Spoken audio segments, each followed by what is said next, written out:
ಶಿವಪುರಾಣದ ಪ್ರಕಾರ ಒಮ್ಮೆ ಬ್ರಹ್ಮ ಮತ್ತು ವಿಷ್ಣು ಇಬ್ಬರು ತಮ್ಮನ್ನೇ ಬ್ರಹ್ಮಾಂಡದ ಸರ್ವಶ್ರೇಷ್ಠ ದೇವರೆಂದು ಸಾಬೀತುಪಡಿಸಲು ವಾದಿಸುತ್ತಿದ್ದರು.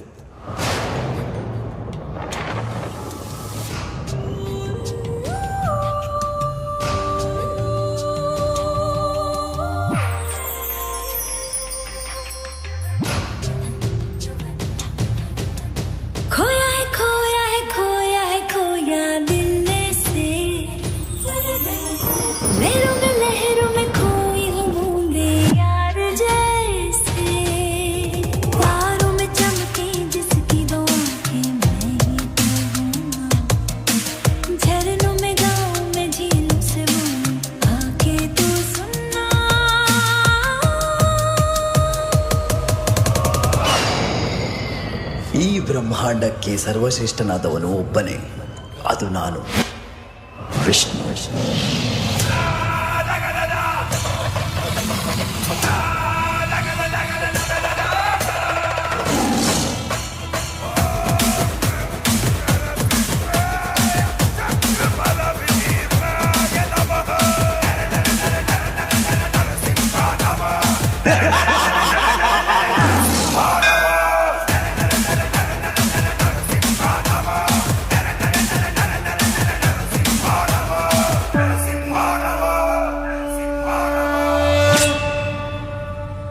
ಅದು ಕೇವಲ ಭ್ರಮೆ.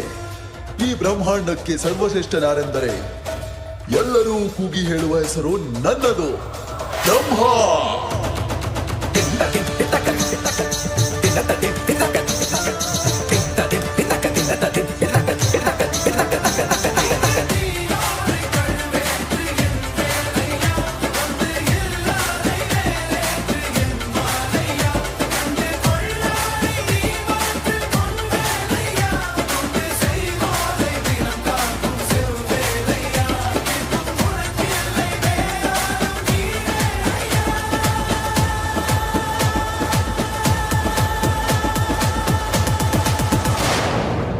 ಈ ವಿವಾದವನ್ನು ಕೊನೆಗಾಣಿಸಲು ಭಗವಾನ್ ಶಿವನು ಅನಂತವಾದ ಜ್ಯೋತಿಸ್ತಂಭದ ರೂಪದಲ್ಲಿ ಪ್ರತ್ಯಕ್ಷರಾದರು.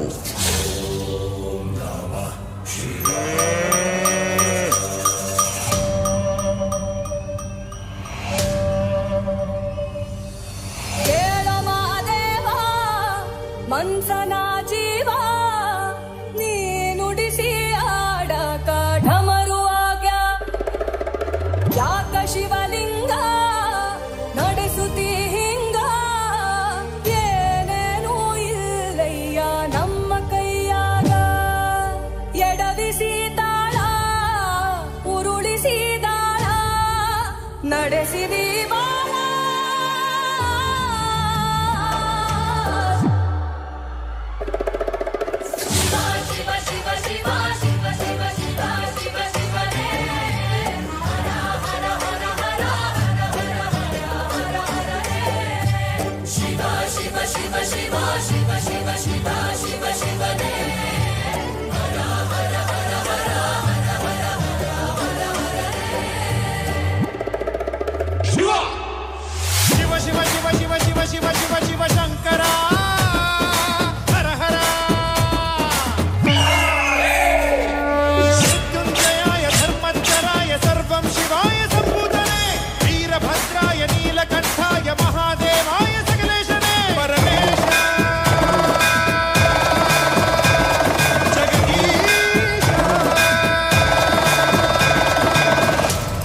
ಬ್ರಹ್ಮನು ಮೋಸ ಹಾಗೂ ಅಹಂಕಾರದಿಂದ ಆ ಜ್ಯೋತಿಸ್ತಂಭದ ತುದಿಯನ್ನು ತಾನು ಕಂಡುಹಿಡಿದಿದ್ದೇನೆಂದು ಸುಳ್ಳಾಗಿ ಹೇಳಿದರು.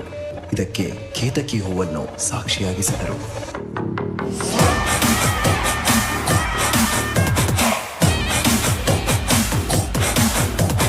ಬ್ರಹ್ಮನ ಈ ಅಹಂಕಾರವನ್ನು ಕಂಡ ಶಿವನು ತಮ್ಮ ಕೋಪದಿಂದ ಕಾಲಭೈರವನನ್ನು ಸೃಷ್ಟಿಸಿದರು.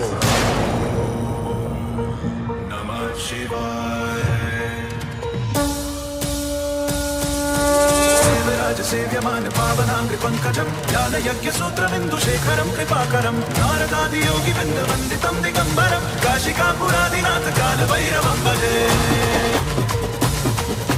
ಮಾನುಕೋಟಿ ಭಾಸ್ವರಂ ಭವಾತಿ ತಾರಕಂ ಪರಂ ನೀಲಕಂಠಮೀಪ್ಸಿತಾರ್ಥದಾಯಕಂ ತ್ರಿಲೋಚನಂ ಕಾಲಕಾಲಮಂಬುಜಾಕ್ಷಮಕ್ಷ ಶೂಲಮಕ್ಷರಂ ಕಾಶಿಕಾಪುರಾದಿನಾಥ ಕಾಲ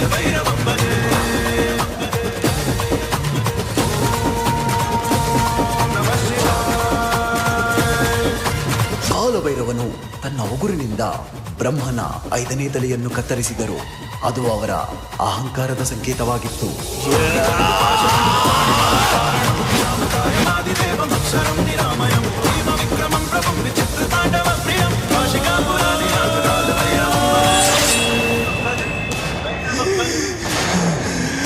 ಬ್ರಹ್ಮನ ತಲೆಯನ್ನು ಕತ್ತರಿಸಿದ ಕಾರಣಕ್ಕೆ ಕಾಲಭೈರವನ ಮೇಲೆ ಬ್ರಹ್ಮ ಹತ್ಯೆಯ ಪಾಪ ಬಿದ್ದಿತ್ತು. ಬ್ರಹ್ಮನ ಕಪಾಲವು ಕಾಲಭೈರವನ ಕೈಗೆ ಅಂಟಿಕೊಂಡಿತ್ತು.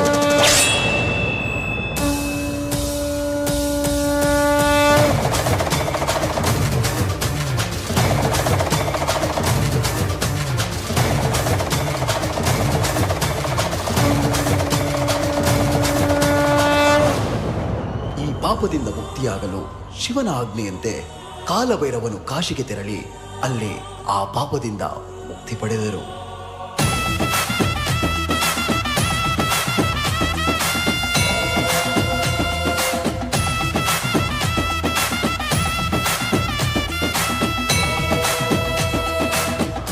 ನಂತರ ಕಾಲಭೈರವನು ಕಾಶಿಯಲ್ಲಿ ನೆಲೆಸಿ ಕಾಶಿಯ ನಗರ ರಕ್ಷಕ ಎಂದು ಕರೆಯಲ್ಪಟ್ಟರು.